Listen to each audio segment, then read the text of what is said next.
Hello students, आज के video में हम इस कहानी को पढ़ेंगे। इस कहानी को एक्सप्लेन किया हुआ वीडियो मैंने अपलोड किया हुआ है, प्लीज देखिए और कहानी को समझिए। अभी हम पढ़ते हैं, ध्यान से सुनना। दोन बेडूक।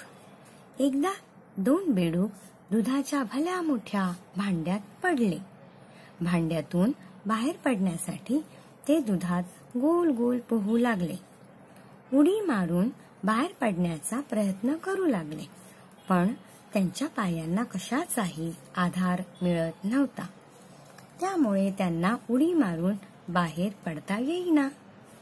थोड्या वेळानंतर एक बेडूक म्हणाला, आता मी खूप थकलोय, मी आता आणखी पोहू शकत नाही, मी माझे प्रयत्न सोडून देतो।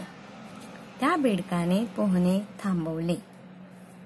हळूहळू तो भांड्याच्या तळाशी गेला, दुधात बुडून मरण पावला।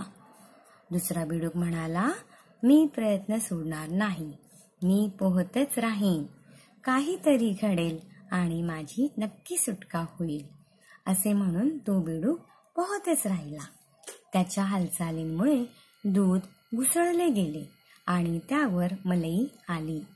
बेडूक त्या मलईच्या गोळ्यावर चढला आणि त्याने भांड्याच्या बाहेर उडी मारली। जो चिकाटीने प्रयत्न करतो त्याला यश मिळतेच। Thank you.